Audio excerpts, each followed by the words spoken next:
ಕರ್ತನ ಪರಿಶುದ್ಧ ನಾಮಕ್ಕೆ ಸ್ತೋತ್ರವಾಗಲಿ. ಮತ್ತೊಂದು ವರ್ತಿ ನಿಮ್ಮ ಸಮುದ್ರದಲ್ಲಿ ಬಂದು ಕರ್ತನ ನಿಮ್ಮೊಟ್ಟಿಗೆ ಸೇರಿ ಆರಾಧಿಸುವಂತಹ ಕೃಪೆಯನ್ನು ಅನುಗ್ರಹಿಸಿಕೊಟ್ಟಂತ ಜಗದರಕ್ಷಕ ಯೇಸು ಕ್ರಿಸ್ತನಿಗೆ ನಾನು ಸ್ತೋತ್ರ ಸಲ್ಲಿಸ್ತೇನೆ. ಮತ್ತು ಈ ಒಂದು ವಿಶೇಷವಂತಹ ಸಮಯದಲ್ಲಿಯೂ ಕೂಡ ಕರ್ತನ ಜೀವನ ವಾಕ್ಯವನ್ನು ಹಂಚುವಂತಹ ಕೃಪೆಯನ್ನು ಅನುಗ್ರಹಿಸಿಕೊಟ್ಟಂತಹ ಕರ್ತನಿಗೆ ಸ್ತೋತ್ರ ಸಲ್ಲಿಸ್ತೇನೆ. ಮತ್ತು ವಿಶೇಷವಾಗಿ ದೇವ ಸಭೆ ಕೂಡ ನನ್ನ ವಂದನೆ ಸಲ್ಲಿಸುವಂತವನಾಗಿದೆ.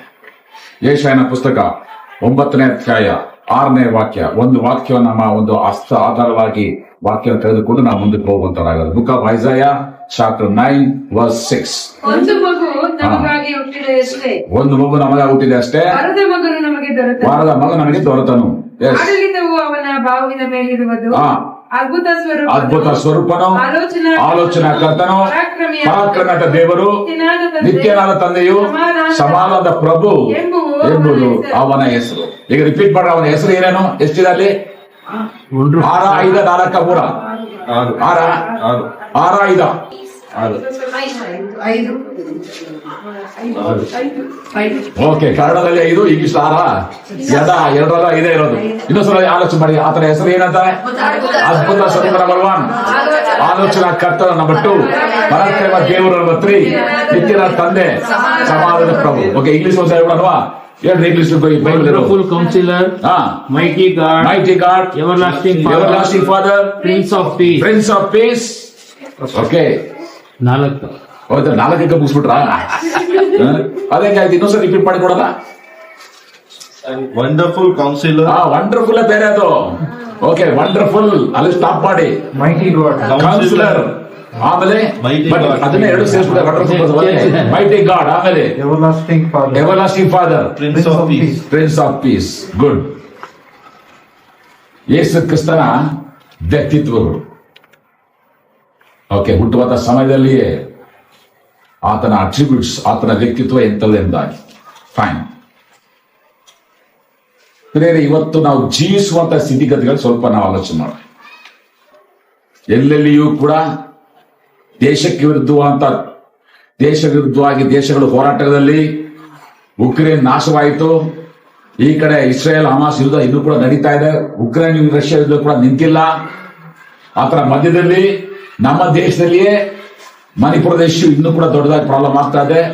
ಸರ್ಕಾರವೇ ಎಂಕರೇಜ್ ಮಾಡಿ ನಮ್ಮ ಸ್ವಂತ ಜನರನ್ನೇ ನಾಶ ಮಾಡುವಂತಹ ಸ್ಥಿತಿ ಇವತ್ತು ದುರಂತದ ಪರಿಸ್ಥಿತಿಗೆ ನಾವು ಆಗಿದ್ದೇವೆ. Supported by government of India. ಇಂತಹ ಒಂದು ಸ್ಥಿತಿಯಲ್ಲಿ ಎಲ್ಲಿ ನೋಡ್ಲಿ ಒಂಥರ ಕರಪ್ಷನ್ಸ್ ಎದ್ದು ಕಾಣ್ತಾ ಇದೆ. ಅದು ಮೊದಲೇ 1000 ಗಂಟೆ ಸಿಗ್ತಾ ಇದ್ದು, ಲಕ್ಷ ಗಂಟೆ ಸಿಗ್ತಾ ಇತ್ತು. ಇವತ್ತು ಹೋದ್ರೆ ಕೋಟಿ ಗಂಟೆ ಸಿಗ್ತಾ ಇದೆ. ಮನೆಗಳ ರೈಡ್ ಮಾಡಿದ್ರೆ ಇತ್ತೀಚೆಗೆ ಒಬ್ಬರಿಗೆ 130 ಕೋಟಿ ಸಿಗ್ತಂತೆ. ಎಲ್ಲಿ ಇಡ್ತಾರೆ, ಹೆಂಗಿಡ್ತಾರೆ ಅರ್ಥನೇ ಆಗ್ತಾ ಇಲ್ಲ. ಕೋಟಿ ಕೊಟ್ಟು ಕಟ್ಟರೆ ಲೂಟಿ ಮಾಡಿ ಏನ್ ಮಾಡ್ತಾರೆ? ಎಲ್ಲಿ ಹೊತ್ಕೊಂಡು ಹೋಗ್ತಾರೆ? Everywhere there is corruption. ಇಂಥ ಸ್ಥಿತಿಯಲ್ಲಿ ನಾವು ಜೀವಿಸ್ತಾ ಇದ್ದೇವೆ. ಒಂದು ವೇಳೆ ಇಂಥ ಸ್ಥಿತಿಯಲ್ಲಿ ಮಗಳೇ ನಾನು ನಿನಗೆ ಒಂದೇ ಒಂದು ಆಶೀರ್ವಾದ ಕೊಡ್ತೀನಿ. ನಿನಗೆ ಒಂದೇ ಒಂದು ಆಶೀರ್ವಾದ ಕೊಡ್ತೀನಿ. ನಾನು ನಿನಗೆ ಯಾವ್ದು ಬೇಕೋ ಬೇಡ್ಕೋ ಅಂತ ಒಂದು ವೇಳೆ ಯೇಸು ಸ್ವಾಮಿ ನೇರವಾಗಿ ನಿಮ್ಮನ್ನ ಉದ್ದೇಶಿಸಿ ಮಾತಾಡಿದ್ರೆ ನಿಮ್ಮ ಉತ್ತರ ಏನು? ನನ್ನ ಪ್ರಶ್ನೆ ಅರ್ಥ ಆಯ್ತಾ? ಆಸೆ ಕೊಡಕೋಬೇಡಿ. ಅರ್ಥ ಆಯ್ತಾ? ನೇರವಾಗಿ ನಿಮ್ಮನ್ನೇ ನೋಡಿ, ನಾನು ನಿನಗೆ ಒಂದು ಉತ್ತರ ಕೊಡಬೇಕು. ಆದ್ರೆ ಒಂದೇ ಒಂದು ಆನ್ಸರ್. ದೇವರೇ ಅದು ಕೊಡು ಇದು ಕೊಡೋದು ಕೇಳಬಾರ್ದು. ಯಾವ್ದೋ ಒಂದು ಕೊಡೋದು ಕೊಡ್ತೀನಿ, ಎಲ್ಲ ಕೇಳ್ಕೋಬಾರ್ದು ಅಂತ ಒಂದು ವೇಳೆ ನೇರವಾಗಿ ನಿಮ್ಮನ್ನ ಕೇಳಿದ್ರೆ ನಿಮ್ಮ ಉತ್ತರ ಏನಾಗಿದೆ? ಬಹಳ ಸೀರಿಯಸ್ ಆಗಿ ಆಲೋಚನೆ ಮಾಡಿ. ಇವತ್ತು ಜನಗಳಿಗೆ ಆಸ್ತಿ ಇದೆ, ಅಧಿಕಾರ ಇದೆ, ಹಣ ಇದೆ, ಅಂತಸ್ತಿದೆ. ಇವತ್ತು ಎಷ್ಟೋ ಜನ ಕಳ್ಕೊಂಡಿರುವಂತದ್ದು, ಎಷ್ಟೋ ಜನ ಕಳ್ಕೊಳ್ತಾ ಇರುವಂತದ್ದು ಸಮಾಧಾನ. There is no peace. ಇವತ್ತು ಒಂದು ವೇಳೆ ನೇರವಾಗಿ ಯೇಸು ಸ್ವಾಮಿ ಕೇಳಿದ್ರೆ ನಾವು ಉತ್ತರ, ಯೇಸುವೆ ನನಗೆ ಸಮಾಧಾನ ಕೊಡಪ್ಪ ಸಾಕು. ಯಾಕೆ? ಇವತ್ತು ಕುಟುಂಬಗಳಲ್ಲಿ ಸಮಾಧಾನ ಇಲ್ಲ. ಎಲ್ಲ ಇದೆ. ಗಂಡ ಹೆಂಡತಿ ಮಧ್ಯದಲ್ಲಿ ಸಮಾಧಾನ ಇಲ್ಲ. ಮಕ್ಕಳ ಮಧ್ಯದಲ್ಲಿ ಇವತ್ತು ತಂದೆ ತಾಯಿ ಮಧ್ಯೆ ಸಮಾಧಾನ ಇಲ್ಲ. ಇವತ್ತು ದೇಶದಲ್ಲಿಯೇ ಸಮಾಧಾನ ಇಲ್ಲ. ಅದರ ನಿಮಿತ್ತವಾಗಿ ಇವತ್ತು ಇಷ್ಟೆಲ್ಲ ಯುದ್ಧಗಳು, ಇಷ್ಟೆಲ್ಲ ಹೋರಾಟಗಳು, ಅದರ ನಿಮಿತ್ತವಾಗಿ ಇಷ್ಟೆಲ್ಲ ಡೈವರ್ಸ್ಗಳು. ಅಷ್ಟರ ನಿಮಿತ್ತವಾಗಿ ಇವತ್ತು ಎಷ್ಟೋ ಜನ ಮಕ್ಕಳು ಮನೆ ಬಿಟ್ಟು ಓಡಿ ಹೋಗ್ತಾ ಇರುವಂತದ್ದು. ಯಾಕೆ ಕೋರ್ಟ್ ಕೇಸ್ಗಳು, ಯಾಕೆ ಪೊಲೀಸ್ ಸ್ಟೇಷನ್ಗಳು? ಇವುಗಳ ಅಡ್ಡಿಯಲ್ಲಿ ಆಲೋಚನೆ ಮಾಡುವಾಗ there is no peace, there is no peace, there is no peace. No peace in the married life, no peace in the family, no peace at all. ಸಭೆಯಲ್ಲಿ ಕೂಡ ಇವತ್ತು ಕ್ಷೀಣವಾಗ್ತಾ ಇದೆ, ಸಮಾಧಾನ ಕಳೆದು ಹೋಗ್ತಾ ಇದೆ. ಅದಕ್ಕೆ ಬದಲಾಗಿ ಎಲ್ಲೆಲ್ಲಿ ನೋಡು ದ್ವೇಷ, ಅಸೂಯೆ, ಸೇಡು, ಹೊಟ್ಟೆ ಕಿಚ್ಚು, ಇಂಥ ಸಂಗತಿಗಳು ಇವತ್ತು ಉದ್ಭವ ಆಗಿ ಹೋಗ್ತಾ ಇದೆ. ಇಂಥ ಸನ್ನಿವೇಶದಲ್ಲಿ ನಮಗೆ ಬೇಕಾಗಿರುವಂತದ್ದು ಸಮಾಧಾನ. 9ನೇ ಕೇಶ ಪುಸ್ತಕ 6 ನೋಡ್ತೇವೆ, ಕೊನೆಯ ಭಾಗದೊಳಗ ಪ್ರಿನ್ಸ್ ಆಫ್ ಪೀಸ್, ಸಮಾಧಾನದ ಪ್ರಭು. ಮತ್ತೆ ಅದೇ ಹಲವಾರು ಬೆಳಗ್ಗೆ ಇದೊಂದು ಮಾತು ನೋಡ್ತೇವೆ, ಜೆಹೋವಾ ಶಾಲೋಮ್. ಯೆಹೋವಾ ಶಾಲೋಮ್ ಎಂಬುದು ಆತನ ಹೆಸರು. ಸಮಾಧಾನ ಕರ್ತರು, ಸಮಾಧಾನದ ಪ್ರಭು. ನಾವೀಗ ಹಾಡಿದಾಗ ಕೂಡ ಹೇಳ್ತೇವೆ, ಶ್ರೀಯೇಸು ನನ್ನ ರಾಜ, ಸಮಾಧಾನದ ರಾಜ, ಸಮಾಧಾನದ ರಾಜ. ಯೇಸು ಸ್ವಾಮಿ ಹುಟ್ಟುವಂತ ಸಮಯದಲ್ಲಿ ಕೂಡ ದೇವದೂತರು ಹಾಡ್ತಾ ಬಂದ್ರು. ಏನಂತ ಹೇಳಿದ್ರು ಲೋಕ ಸುವಾರ್ತೆಯಲ್ಲಿ? ಮೇಲನ ಲೋಕದ ದೇವರಿಗೆ ಮಹಿಮೆ, ಭೂಲೋಕದಲ್ಲಿ ಮನುಷ್ಯರಿಗೆ ಸಮಾಧಾನ. Because God knows there is no peace. He is the Prince of Peace. Without him you cannot get peace anywhere. ಆತನು ಸಮಾಧಾನದ ಪ್ರಭು ಆಗಿದ್ದಾರೆ. ಆತನ ಸಮಾಧಾನದ ಪ್ರಭು ಆಗಿರುವಾಗ ಎಂಥದೇ ಸನ್ನಿವೇಶವಿರಲಿ ಸಮಾಧಾನದ ಸಾಧ್ಯತೆ ಇದೆ. ಎಂಥದೇ ಹೋರಾಟಗಳಿರಲಿ, ಎಂಥದೇ ಕಾಯಿಲೆ ಇರಲಿ, ಎಂಥದೇ ಕಷ್ಟಗಳಿರಲಿ, ಸಮಾಧಾನವಾಗಿ ಜೀವಿಸಲಿಕ್ಕೆ ಸಾಧ್ಯ. ಆದ್ರೆ ಯಾವಾಗ ಈ ಯೇಸು ಕ್ರಿಸ್ತನಿಗೆ ನಮ್ಮ ಜೀವಿತದಲ್ಲಿ ಸ್ಥಾನ ಇರುವೋ ಆಗ ನಾವು ಸಮಾಧಾನ ಹೊಂದಿಕೊಳ್ಳೋದಕ್ಕೆ ಸಾಧ್ಯನೇ ಇಲ್ಲ. ಅದಕ್ಕಾಗಿ ನಾವು ನೋಡ್ತೇವೆ ದೇವರ ವಾಕ್ಯದಲ್ಲಿ ಯೋಹಾನ ಸುವಾರ್ತೆ 14ನೇ ಅಧ್ಯಾಯ 27ನೇ ವಾಕ್ಯ ಏನಂತ ನೋಡ್ತೀವಿ ನಾವು ಅಲ್ಲಿ? ನಾನು ಶಾಂತಿಯನ್ನ ನಿಮಗೆ ಬಿಟ್ಟು ಹೋಗ್ತೇನೆ. ಓದಿನ ವಾಕ್ಯವನ್ನ ಜಾನ್ ಚಾಪ್ಟರ್ 14 verse 27.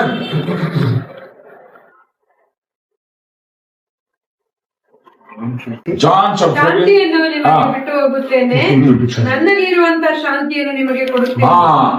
ಓದಿ. ಲೋಕವು ಕೊಡುವ ರೀತಿಯಿಂದ ನಾನು ನಿಮಗೆ ಕೊಡುವುದಿಲ್ಲ. ನಿಮ್ಮ ಹೃದಯವು ಕಳವಳಗೊಳ್ಳದಿರಲಿ, ಹೆದರದಿರಲಿ. ನೋಡ್ರಿ, ಅಲ್ಲಿ ನೋಡ್ತಿದ್ವಿ ಆ ಕೊನೆ ಭಾಗ ನೋಡ್ರಿ, ನಿಮ್ಮ ಹೃದಯವು ಕಳವಳಗೊಳ್ಳದೇ ಇರಲಿ, ನಿಮ್ಮ ಹೃದಯವು ಹೆದರದೇ ಇರಲಿ. ದಯವಿಟ್ಟು ಇದನ್ನ ಅರ್ಥ ಮಾಡ್ಕೊಡ್ರಿ. ನಿಮ್ಮ ಹೃದಯವು ಕಳವಳಗೊಳ್ಳದೇ ಇರಲಿ ಅಂತಂದ್ರೆ ಅದ್ರ ಅರ್ಥ ಏನು? ಅದ್ರ ಅರ್ಥ ಏನು? ನಮ್ಮ ಹೃದಯ ಕಳವಳಗೊಂಡಿದೆ. ಕಳವಳಗೊಳ್ಳದೆ ಈಗ ಯಾವ ಹೆದರಿದ್ದಾರೆ ಅವರು, ಎದುರ್ಕೋಬೇಡಪ್ಪ ಅಂತ. ಅವ್ರು ಹೆದರಿಕೆ ಅವ್ರಿಗೆ ಯಾಕೆ ಹೋಗಿ ಎದುರ್ಕೋಬೇಡ ಅಂತ ಹೇಳ್ತೀವಿ? ಅರ್ಥ ಆಗ್ತಿದ್ಯಾ? ಯಾವಾಗ ಅಲ್ಲಿ ಕಳವಳ ಇದೆಯೋ ಆಗ ಹೇಳ್ತೀವಿ ಕಳವಳ ಪಡಬೇಡ. ಯಾವಾಗ ಅಲ್ಲಿ ಹೆದರಿಕೆ ಇದೆಯೋ ಆವಾಗ ಹೇಳ್ತೀವಿ ಹೆದರ್ಬೇಡ. ಎಕ್ಸಾಮ್ಗೆ ಹೋಗೋನ್ ಹೇಳ್ತೀವಿ ಎದುರ್ಕೋಬೇಡಪ್ಪ ಅಂತ ಇದು ಮಾಡುತ್ತೆ. ಎಕ್ಸಾಮ್ಗೆ ಹೋಗದೇ ಅವ್ರಿಗೆ ಏನು ಪ್ರಯೋಜನ ಇಲ್ಲ ಅಲ್ವಾ? ನಿಮ್ಮ ಹೃದಯವು ಕಳವಳಗೊಳ್ಳದೇ ಇರಲಿ, ನಿಮ್ಮ ಹೃದಯವು ಹೆದರದೇ ಇರಲಿ. ಯಾಕೆ? ಸಮಾಧಾನವನ್ನು ನಾನು ಕೊಡ್ತೇನೆ. ಈ ಶಾಂತಿ ಸಮಾಧಾನ ಎರಡು ಒಂದೇ. ಇಂಗ್ಲಿಷ್ ಅದು ಕ್ಲಿಯರ್ ಆಗುತ್ತೆ. verse 27. Peace I leave with you. ಮುಗಿತಾ? ಸೊ ಶಾಂತಿನೂ ಒಂದೇ, ವಿಶ್ರಾಂತಿನೂ ಒಂದೇ, ಸಮಾಧಾನನೂ ಒಂದನೇ translation. Okay, so I leave peace with you, my peace I give to you. ನನ್ನ ಸಮಾಧಾನ ಲೋಕ ಕೊಡುವ ರೀತಿಯಿಂದ ನಾನು ಸಮಾಧಾನ ಕೊಡೋದಿಲ್ಲ. ನಾನು ಪದೇ ನಿಮ್ಗೆ ಹೇಳ್ತಾ ಬರ್ತೀನಿ, ಲೋಕ ಯಾವ ರೀತಿ ಕೊಡ್ತದೆ? ಬರೀ ಒಂದು ಗಂಟೆ 2 ಗಂಟೆ ಪೀ ಅಷ್ಟೇ ಅದು ಲೋಕ ಕೊಡೋದು. ಆಮೇಲೆ ಇದ್ದದ್ದು ಅದೇ ಗೋಡೆ, ಅಲ್ಲಿ ತನಕ ನಮ್ಮ ಸಮಾಧಾನ. ಆದ್ರೆ ಈ ಒಂದು ಶಾಶ್ವತವಾದ ಸಮಾಧಾನದ ಪ್ರಭು ಅಂತ ಕ್ರಿಸ್ತರು ಮಾತ್ರವೇ ಕೊಡೋದಕ್ಕೆ ಸಾಧ್ಯ.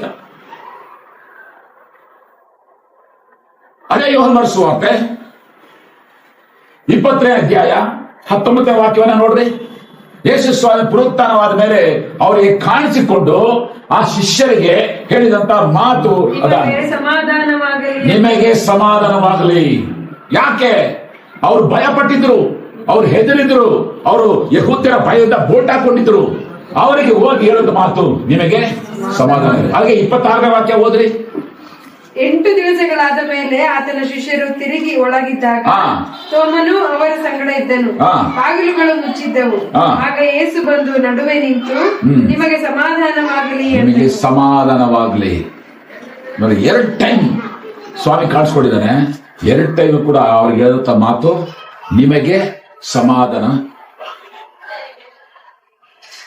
ಈಗ ನಾನು ನೇರವಾಗಿ ನಿಮ್ಮನ್ನು ಪ್ರಶ್ನೆ ಕೇಳ್ತೇನೆ, ನಿಜವಾಗಿ ಕೂಡ ನಿಮ್ಮಲ್ಲಿ ಕ್ರಿಸ್ತನ ಸಮಾಧಾನ ಇದೆಯಾ? ವಿಶ್ವಾಸಿಗಳೇ, ನಿಮ್ಮ ಕುಟುಂಬದಲ್ಲಿ ಸಮಾಧಾನ ಇದೆಯಾ? ನಿಮ್ಮ ಸಭೆಯಲ್ಲಿ ಇವತ್ತು ಸಮಾಧಾನ ಇದೆಯಾ? ನಾನು ಯಾಕೆ ಈ ಪ್ರಶ್ನೆ ಕೇಳ್ತಾರೆ? ಇವತ್ತು ಕ್ರೈಸ್ತರ ಮಧ್ಯದಲ್ಲಿ ಡೈವರ್ಸ್ಗಳು ಜಾಸ್ತಿ ಆಗ್ತದೆ. ಕ್ರೈಸ್ತರ ಮಧ್ಯದಲ್ಲಿ ಯವನಸ್ಥರ ಮನೆ ಬಿಟ್ಟು ಓಡೋಗ್ತಾ ಇದ್ದಾರೆ.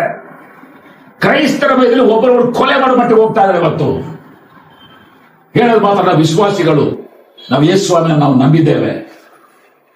ಎಲ್ಲಿದೆ ನಂಬಿಕೆ? ಇದೇ ಈ ರೋಮಪುರ ಪತ್ರಿಕೆ 5ನೇ ಅಧ್ಯಾಯ 1ನೇ ವಾಕ್ಯ, ರೋಮನ್ಸ್ ಚಾಪ್ಟರ್ 5:1. ಹೀಗಿರಲಾಗಿ ನಾವು ನಂಬಿಕೆಯಿಂದ ನೀತಿವಂತರಾದ ಕಾರಣ ನಮ್ಮ ಕರ್ತನಾದ ಯೇಸು ಕ್ರಿಸ್ತನ ಮೂಲಕ ದೇವರೊಂದಿಗೆ ಉಂಟಾದ ಸಮಾಧಾನದಲ್ಲಿ ಇರೋಣ. ಏನಂತ ನೋಡ್ತೇವೆ ನಾವು ನಂಬಿಕೆಯಿಂದ ನೀತಿವಂತರಾದ ಕಾರಣ, ಅಂದ್ರೆ ಯೇಸು ಸ್ವಾಮಿ ನಾವು ಸ್ವಂತ ರಕ್ಷಕನಾಗಿ ಅಂಗೀಕಾರ ಮಾಡಿಕೊಳ್ಳುವ ನಿಮಿತ್ತವಾಗಿ ನಾವು ಏನಾಗಿರ್ಬೇಕಂತೆ? ಸಮಾಧಾನದ ಇರಬೇಕು ಅಂತ ವಾಕ್ಯ ಹೇಳ್ತದೆ. ನಾವು ಯೇಸು ನಂಬಿದ್ದೀವಿ, ಯೇಸು ನಂಬಿದ ಅಂತ ಕೇಳ್ಕೊಂಡು ಗಂಡ ಹೆಂಡತಿ ಮಧ್ಯೆ ಸಮಾಧಾನ ಇಲ್ಲ, ಅಣ್ಣ ತಮ್ಮ ಮಧ್ಯೆ ಸಮಾಧಾನ ಇಲ್ಲ, ಅಕ್ಕ ತಾಯಿ ಮಧ್ಯೆ ಸಮಾಧಾನ ಇಲ್ಲ, ತಂದೆ ಮತ್ತು ಮಕ್ಕಳ ಮಧ್ಯೆ ಸಮಾಧಾನ ಇಲ್ಲ ಅಂತಂದ್ರೆ ನಾನು ನೇರವಾಗಿ ಹೇಳ್ತೇನೆ, ದೇವರ ವಾಕ್ಯದ ಅಡಿಯಲ್ಲಿ you are not a believer, you are a hypocrite, you are a cheat. If Christ is there in your heart, the peace must rule in your heart. ಇವತ್ತು ನಮ್ಮನ್ನವೇ ಮೋಸ ಮಾಡ್ಕೊಳ್ತಾ ಇದ್ದೀವಿ, ನಮ್ಮನ್ನವೇ ಮೋಸ ಕೊಡ್ಕೊಳ್ತೀವಿ. ಎಲ್ಲಿಯ ತನಕ? ಎಷ್ಟು ನಾವು ಮೋಸ ಮಾಡ್ಬೋದು? ಕ್ರಿಸ್ತನಿಗೆ ಬರುವ ತನಕ. ಆ ದಿನದಲ್ಲಿ ಎಲ್ಲ ನಮ್ಮ ಕಾರ್ಯಗಳು ಬೆತ್ತಲಾಗುವಂತಹ ಸಮಯದಲ್ಲಿ ನಾವು ಕೂಡ ಬೆತ್ತಲಾಗಿ ನಿಲ್ಲಬೇಕಾಗ್ತದೆ.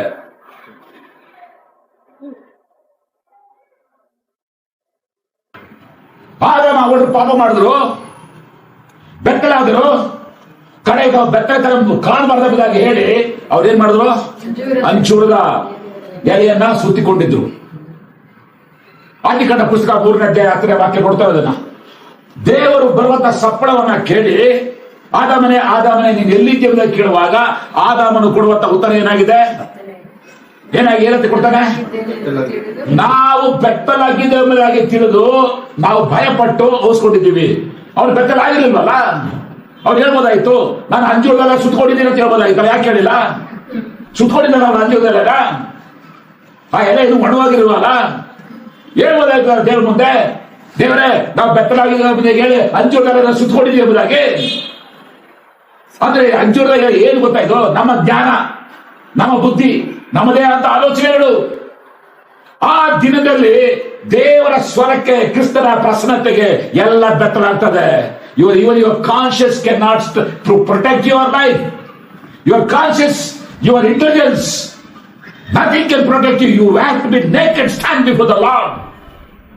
ಆ ಒಂದು ಭಯ ನಮಗಿರಬೇಕು. ನಾನೇನಾಗಿದ್ದೇನೆ? ನಾನು ವಿಶ್ವಾಸ ಎಂಬುದಾಗಿ ಹೇಳಿಕೊಂಡವರಾದಂತ ನಾನು ನಿಜವಾಗಿ ಕೂಡ ಕ್ರಿಸ್ತನ ಸಮಾಧಾನ ಇವತ್ತು ನನ್ನಲ್ಲಿ ಇದೆಯಾ? ನನ್ನ ಕುಟುಂಬದಲ್ಲಿ ಇವತ್ತು ಇದೆಯಾ? ಯೇಸು ನನ್ನ ರಾಜ. ಆತನ ಎಂತ ರಾಜ? ಸಮಾಧಾನದ ರಾಜ ಇದ್ದಾರ? ಎಫೆಸರ ಪತ್ರಿಕೆ 2ನೇ ಅಧ್ಯಾಯ 4ನೇ ವಾಕ್ಯ, 14ನೇ ವಾಕ್ಯ, ಎಫೆಸಿಯನ್ಸ್ 2:14. ನಿಮ್ಮನ್ನು ನಮ್ಮನ್ನು ಒಂದು ಮಾಡಿದವನಾದ ಆತನೇ ನಮಗೆ ಸಮಾಧಾನ ಕರ್ತೃವಾಗಿದ್ದಾನೆ. ನೋಡಿದ್ರ, ನಿಮ್ಮನ್ನು ನಮ್ಮನ್ನು ಒಂದು ಮಾಡಂತ ಆತನೇ ನನಗೆ ಸಮಾಧಾನ ಕರ್ತೃವಾಗಿದ್ದಾನೆ. We have to be very serious about the word of God. ದೇವರ ವಾಕ್ಯದಲ್ಲಿ ಬಹಳ ಸ್ಪಷ್ಟವಾದ ರೀತಿಯಲ್ಲಿ ನಾವು ಗ್ರಹಿಸುವವರಾಗಿರ್ಬೇಕು. ಪ್ರಿಯರೇ, ಹಾಗಾದ್ರೆ what is a clear sign of peace? ಈ ಸಮಾಧಾನ ನನ್ನಲ್ಲಿ ಇದೆ ಎಂಬುದಕ್ಕೆ ಇರುವಂತ ಗುರುತುಗಳು ಏನು? ಯಾಕಂದ್ರೆ ನಾವು ಕೇಳ್ತೀವಲ್ಲ, what are the signs of corona, what are signs of typhoid ಅಂತ ಕೇಳಿದ್ವಿ ಎಕ್ಸಾಮ್ ಅಲ್ಲಿ. ಹಂಗೆ ಈಗ ನಾನು ಮೆಡಿಕಲ್ ಆಗಿ ಬರ್ತೀನಿ, what are the signs of peace? You say you have peace. Oh, ನನ್ನ ಗಂಡ ಹೆಂಡತಿ ಮಧ್ಯೆ ಸಮಾಧಾನ ಇದೆ, ಮಕ್ಕಳ ಮಧ್ಯೆ ಸಮಾಧಾನ ಇದೆ, ನಮ್ಮ ಮನೆಯಲ್ಲಿ ಸಮಾಧಾನ ಇದೆ, ಬರೀ ಬೋರ್ಡ್ ಹಾಕೊಂಡ್ರೆ ಸಾಲದು. ಹಾಗಾದ್ರೆ what are the signs of the true peace of God in your life. ನಿನ್ನ ಜೀವಿತದಲ್ಲಿ ಸಮಾಧಾನ ಇದೆ ಎಂಬುದಕ್ಕೆ ಇರುವಂತ ನಿರ್ದಿಷ್ಟವಾದಂತ ಗುರುತುಗಳು ಏನು? I want to bring up 4 definitive signs. ದಯವಿಟ್ಟು ಇದನ್ನು ಅರ್ಥ ಮಾಡಿಕೊಡಿ. ಯೋಹಾನನ ಸುವಾರ್ತೆ 15ನೇ ಅಧ್ಯಾಯ 2ನೇ ವಾಕ್ಯವನ್ನು ಮಾತನಾಡುತ್ತೀವಿ. John chapter 15. ನಾನೇ ನಿಜವಾದ ದ್ರಾಕ್ಷಿ ಬಳ್ಳಿ, ಹಾ. ನನ್ನ ತಂದೆ ತೋಟಗಾರನು, ನನ್ನ ತಂದೆಯು ತೋಟಗಾರನು. ಓಕೆ, ನನ್ನಲ್ಲಿದ್ದು ನನ್ನಲ್ಲಿದ್ದು ಫಲ ಕೊಡದಿರುವ ಹಾ. ಪ್ರತಿಯೊಂದು ಕೊಂಬೆಯನ್ನು ಆತನು ತೆಗೆದು ಹಾಕುತ್ತಾನೆ. ಓಕೆ, ಫಲ ಕೊಡುವ ಪ್ರತಿಯೊಂದು ಕೊಂಬೆಯು ಹಾ. ಹೆಚ್ಚು ಫಲ ಕೊಡುವ ಹಾಗೆ ಮಾಡ್ತಾರೆ ಅದನ್ನು ಅಲ್ವಾ? ಶುದ್ಧೀಕರಿಸುತ್ತಾನೆ. ಈಗ ನನ್ನಲ್ಲಿದ್ದ ಮೇಲೆ ಏನಾಗಬೇಕು? ಈಗ ನೀವು ಮಾಡ್ಕೊಳ್ಳೇಬೇಕು ಅಲ್ವಾ? ಇದ್ದೀನಿ ಎಂಬ ಹೇಳಿಕೊಂಡು ಫಲ ಕೊಡದೆ ಇದ್ರೆ ನೀನು ಕ್ರಿಸ್ತನಲ್ಲಿ ನಿಜವಾಗಿ ಕೂಡ ಇಲ್ಲ. ಹಾಗಾದ್ರೆ ಅದು ಎಂಥ ಫಲ? ಗಲಾತ್ಯರ ಪತ್ರಿಕೆ 5ನೇ ಅಧ್ಯಾಯ 22ನೇ ವಾಕ್ಯ ಓದ್ರಿ. ಗಲಾಟಿಯನ್ಸ್ ಚಾಪ್ಟರ್ 5:22. ಪವಿತ್ರಾತ್ಮನ ಫಲವೇನೆಂದರೆ ದೇವರಾತ್ಮನಿಂದ ಉಂಟಾಗುವ ಫಲವೇನೆಂದರೆ ನಂಬರ್ 1 ಪ್ರೀತಿ, ಸಂತೋಷ, ನಂಬರ್ 2 ಸಂತೋಷ, ನಂಬರ್ 3 ಸಮಾಧಾನ. ಸಾಕಲ್ಲಿ ಸ್ಟಾಪ್ ಮಾಡಿ ಇಷ್ಟ. 3ನೇ ಫಲ ಏನಿರುತ್ತೆ ಇದೆ ಇಷ್ಟಲ್ಲಿ. ಈಗ ಮತ್ತೆ ರಿವರ್ಸ್ ಬರ್ತಿದೆ. ಈ ಸಮಾಧಾನ ಇಲ್ಲ ಅಂತಂದ್ರೆ ನಿಮ್ಮಲ್ಲಿ ಫಲ ಇಲ್ಲ ಅಂತ ಆಯ್ತು. ನಿಮ್ಮಲ್ಲಿ ಫಲ ಇಲ್ಲ ಅಂತಂದ್ರೆ ನೀವು ಕ್ರಿಸ್ತನಲ್ಲಿ, ಜೋರಾಗಿ ಹೇಳ್ರಿ, ಕ್ರಿಸ್ತನಲ್ಲಿ ಖಂಡಿತ ನೆಲೆಗೊಂಡಿಲ್ಲ. ಬರೀ ಬೂಟಾಟಿಕೆ ವಾಕ್ಯ ಗಾದೆ ಹೇಳ್ತಲ್ಲ, ಬೂಟಾಟಿಕೆ ದಾಸರಿಗೆ ಮೈಯೆಲ್ಲ ನಾಮ ಅಂತ. ಹಂಗೆ ಬೂಟಾಟಿಕೆ ದಾಸರಿಗೆ ಮರೆಯೆಲ್ಲ ಬಾಕಿಗಳಿರ್ತದೆ. ವಾಕ್ಯ ಇರಲಿ ಅಂದ್ರೆ ಬೇಡ ಅಂತ ಹೇಳ್ತಾರಲ್ಲ. ನಮ್ಮ ಜೀವಿತ ಏನಾಗಿದೆ? ನನ್ನ ಹೆಂಡತಿಯ ಸಂಬಂಧ ಹೆಂಗಿದೆ? ನನ್ನ ಮಕ್ಕಳ ಸಂಬಂಧ ಹೆಂಗಿದೆ? ನನ್ನ ಸಭೆಯಲ್ಲಿ ನನ್ನ ಮತ್ತು ಮತ್ತೊಬ್ಬ ಸಹೋದರ ಸಂಬಂಧ ಹೆಂಗಿದೆ? ಫಸ್ಟ್ ಸೈನ್ ನನ್ನಲ್ಲಿ ಕ್ರಿಸ್ತನ ಸಮಾಧಾನ ಇದೆ ಎಂಬುದಕ್ಕೆ ಇರುತ್ತಂತ ಮೊದಲೇ ಗುರುತು ನಾನು ಕ್ರಿಸ್ತನಲ್ಲಿ ನೆಲೆಗೊಂಡಿರುವಂತದ್ದು. Okay, that is sign I've been abiding in Christ. That means if you are truly abiding in Christ, you will have peace. ಎಷ್ಟೋ ಜನ ಹೇಳ್ತಾರೆ, ಅಯ್ಯ ಪ್ರೇಯರ್ ಮಾಡಿ ನಮ್ಗೆ ಸಮಾಧಾನನೇ ಇಲ್ಲ, ಪ್ರೇಯರ್ ಮಾಡಿ ನಮ್ಗೆ ಸಮಾಧಾನನೇ ಇಲ್ಲ. ಅದರ ಅರ್ಥ ನೀನು ಯೇಸು ಸ್ವಾಮಿಯಲ್ಲಿ ಇಲ್ಲ. ಅದರ ಅರ್ಥ ನೀನು ವಿಶ್ವಾಸಿ ಅಲ್ಲವೇ ಅಲ್ಲ. ದಯವಿಟ್ಟು ಅರ್ಥ ಮಾಡ್ಕೊಡ್ಲಿ. Let us be serious. ನಮ್ಗೆ ಕಷ್ಟ ಬರುತ್ತೆ, ಹೋರಾಟ ಬರುತ್ತೆ, ಕಣ್ಣೀರು ಬರುತ್ತೆ, ಕಾಯಿಲೆಗಳಿದೆ. ನಾನು ಇಲ್ಲ ಅಂತ ಹೇಳ್ತಲ್ಲ. ಆದ್ರೆ ಸಮಾಧಾನ ಇಲ್ಲ ಅಂತಂದ್ರೆ you are not with Christ. There is no sense in telling that he is the prince of peace. Jehovah Shalom, prince of peace ಎಂಬುದಾಗಿ ಹೇಳುವುದಕ್ಕೆ ಅರ್ಥನೇ ನಿರರ್ಥಕ ಮಾಡ್ತಾ ಇದ್ದೀನಿ. ನಿಜವಾಗಿ ಕೂಡ ಯೇಸು ಸ್ವಾಮಿ ನಿನ್ನಲ್ಲಿ ನೆಲೆಗೊಂಡಿದ್ದಾರೆ. ಎಂಥದೇ ಸ್ಥಿತಿಯಲ್ಲಿ, ಎಂಥದೇ ಸನ್ನಿವೇಶದಲ್ಲಿಯೂ ನಿನ್ನಲ್ಲಿ ಕ್ರಿಸ್ತನ ಸಮಾಧಾನ ಇರಲೇಬೇಕು. ಆ ಕ್ರಿಸ್ತನ ಸಮಾಧಾನ ತೆಗೆದು ಹಾಕೋದಕ್ಕೆ ಯಾವುದರಿಂದಲೂ ಕೂಡ ಸಾಧ್ಯತೆ ಇಲ್ಲ. So the first sign of the peace is abiding in Christ. ಅದಕ್ಕೆ ನೆಕ್ಸ್ಟ್ ಬರ್ತೀನಿ. ದ ಸೆಕೆಂಡ್ ಸೈನ್ ಏನು? ನನ್ನಲ್ಲಿ ಸಮಾಧಾನ ಇದೆ ಎಂಬುದಕ್ಕೆ ಇರುವ 2ನೇ ಗುರುತೇನು? ಫಿಲಿಪ್ಪಿ ಬರೆದ ಪತ್ರಿಕೆ 4ನೇ ಅಧ್ಯಾಯ 7ನೇ ವಾಕ್ಯ ಓದ್ರಿ. ಅದನ್ನ ಫಿಲಿಪಿಯನ್ಸ್ ಚಾಪ್ಟರ್ 4:7. ಆಗ ಎಲ್ಲಾ ಗ್ರಹಿಕೆಯನ್ನು ಮೀರುವ ದೇವ ಶಾಂತಿಯು ನಿಮ್ಮ ಹೃದಯಗಳನ್ನು, ಯೋಚನೆಗಳನ್ನು ಕ್ರಿಸ್ತ ಯೇಸುವಿನಲ್ಲಿ ಕಾಯುವುದು. ನೋಡಿದ್ರ, ಆಗ ಎಲ್ಲಾ ಗ್ರಹಿಕೆಯನ್ನು ಮೀರುವಂತಹ ದೇವ ಶಾಂತಿಯು ನಿಮ್ಮ ಹೃದಯಗಳನ್ನು, ಆಲೋಚನೆಗಳನ್ನು ಕ್ರಿಸ್ತ ಯೇಸುವಿನಲ್ಲಿ ಕಾಯುವುದು. ದಯವಿಟ್ಟು ಅದನ್ನ ಇಂಗ್ಲಿಷ್ ಓದ್ರಿ. Verse 7. And the peace of God, And the peace of God surpasses all understanding. ಸಾಕಷ್ಟೇ. That means number 2, the peace of God will surpass us, or the peace of God will transcend all the circumstances. ಅಂದ್ರೆ ಯೇಸು ಸ್ವಾಮಿ ಕೊಡುವಂತ ಸಮಾಧಾನ ಎಲ್ಲಾ ಸ್ಥಿತಿಗತಿಗಳನ್ನ, ಸನ್ನಿವೇಶಗಳನ್ನ ಹಾದು ನಿಂತಿರುವಂತದ್ದು. That means ಅದು ಸನ್ನಿವೇಶದ ಮೇಲೆ ಹಾತುಕೊಂಡಿಲ್ಲ, ಪರಿಸ್ಥಿತಿಗಳ ಮೇಲೆ ಹಾತುಕೊಂಡಿಲ್ಲ. ಸುಖವಾಗಿದ್ದ ಮಾತ್ರ ಸಮಾಧಾನ, ಸುಖವಾಗಿಲ್ಲದಾಗ ಕಾಯಿಲೆ ಬಂದ್ರೆ ಸಮಾಧಾನ ಇಲ್ಲ ಅಂಬುದಾಗಿಲ್ಲ. ನೀನು ಆರೋಗ್ಯವಾಗಿರೋ ಅನಾರೋಗ್ಯವಾಗಿರೋ, ನೀನು ಸುಖವಾಗಿರೋ ಕಷ್ಟದಲ್ಲಿರೋ, ನಿನ್ನ ಕಣ್ಣಿನಲ್ಲಿರೋ ಯಾವುದೇ ಸ್ಥಿತಿ ಇದ್ರು, ಯಾವ ಸ್ಥಿತಿ ಇದ್ರೂ ಕೂಡ ಈ ಸಮಾಧಾನದಲ್ಲಿ ಇದ್ದೇ because this peace with trespass all the status. ಎಲ್ಲಾ ಗ್ರೀಕರು ಕೂಡ ಅದು ಮೀರಿ ನಿಲ್ಲುವಂತದ್ದಾಗಿದೆ ಕ್ರಿಸ್ತನ ಸಮಾಧಾನ. ಏನಿದೆ ಅರ್ಥ? ಓ, ಇವ್ರು ಹಿಂಗ್ ಮಾಡಿದ್ರು ಅದಕ್ಕೆ ನನ್ ಸಮಾಧಾನ ಕಳ್ಕೊಂಡೆ, ನನ್ನ ಹೆಂಡತಿ ಮಾಡಿದ್ರು ಅದಕ್ಕೆ ನನ್ ಸಮಾಧಾನ ಹೋಯ್ತು, ನನ್ನ ಗಂಡ ಹಿಂಗ್ ಮಾಡ್ದ ಅದಕ್ಕೆ ಸಮಾಧಾನ ಹೋಯ್ತು, ನನ್ನ ಕೆಲಸ ಕಳ್ಕೊಂಡೆ ಅದಕ್ಕೆ ನಾನು ಸಮಾಧಾನ ಕಳ್ಕೊಂಡೆ. ಯಾವುದೇ ರೀತಿಯಂತ ಕುಂಟು ನೆಪ ಕೊಡೋದಕ್ಕೆ ಸಾಧ್ಯ ಇಲ್ಲ. What ever the problems may be. ಇವತ್ತು ಕೂಡ ನಮ್ಮ ಸಭೆಯಲ್ಲಿ ಒಬ್ಬ ಯಾವತ್ತು ಸಾಕ್ಷಿ ಕೊಟ್ಟ, ಸಡನ್ ಆಗಿ ಕೆಲಸದ ಟರ್ಮಿನೇಟ್ ಮಾಡ್ಬಿಟ್ರು. ಅವ್ನ ಕತೆ ಏನಾಗಬೇಕು?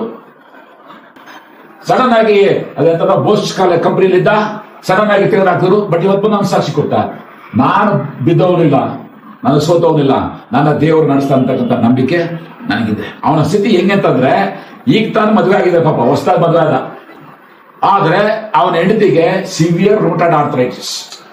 ಹಗಲು ರಾತ್ರಿ ಆಕೆಗೆ ನೋವು ನೋವು ನೋವು, ಎಲ್ಲ ಜಾಯಿಂಟ್ ಪೇನ್. ಆಕೆನ ಕರ್ಕೊಂಡು ಹೋಗ್ಬೇಕು, ಟ್ರೀಟ್ಮೆಂಟ್ ಕೊಡಿಸ್ಬೇಕು, ಚೆಕಪ್ ಮಾಡಿಸ್ಬೇಕು. ಒಂದೊಂದು ಸಲಕ್ಕೆ ಒಂದೊಂದು 1000 ಗಂಟೆ ಖರ್ಚು ಮಾಡ್ತಾನೆ. ಆಕೆಗೆ ಫೋನ್ ಮಾಡಿದ್ರೆ ಆಕೆ ಫೋನಲ್ಲೇ ಆಡ್ತಾರೆ, ಹೆಂಡತಿಗೆ ಕೂಡ ಫೋನ್ ಹಚ್ಕೊಂಡು ಹೇಳ್ತದ್ದು, ಅಕ್ಕ ನಿದ್ರೆ ಮಾಡಕ್ ಆಗ್ತದ, ನನ್ನ ಕೈಲಿ ನಿದ್ರೆ ಬರ್ತಾ ಇಲ್ಲ, ಅಷ್ಟೊಂದು ನೋವಿದೆ, ಚಿಕ್ಕ ವಯಸ್ಸು. ಒಂದು ಕಡೆ ಹೆಂಡತಿ ಅಂತ ಒಂದು ಕಾಯಿಲೆ, ಇನ್ನೊಂದು ಕಡೆ ಇದ್ದಂತ ಕೆಲಸ ಹೋಯ್ತು.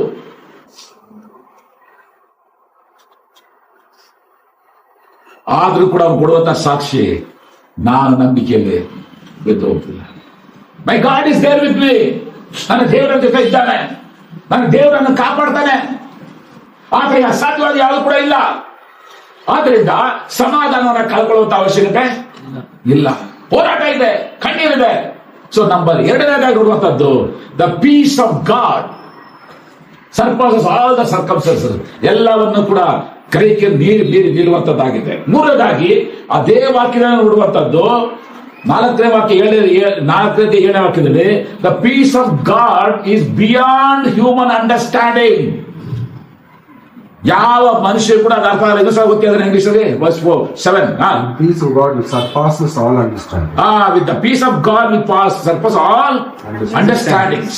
So all understandings, like all human understandings, people cannot understand. ಏನಪ್ಪ, ಇವನಿಗೂ ಇದೇ ಕಷ್ಟ ಇದೆ, ನನಗೂ ಇದೇ ಕಷ್ಟ ಇದೆ, ಆದ್ರೆ ಅವನ ಸಮಾಧಾನವಾಗಿದೆ, ನನ್ಗೆ ಅದಿಲ್ವಲ್ಲ. ಇವನಿಗೂ ಅದೇ ಕಾಯಿಲೆ ಇದೆ, ನನಗೂ ಅದೇ ಕಾಯಿಲೆ ಇದೆ, ಆದ್ರೆ ಅವನಿಗಿರುವಂತ ಕಾಯಿಲೆ ತೊಂದರೆ ಅವ್ರಿಗೆ ಸಮಾಧಾನ ಇಲ್ವಲ್ಲ.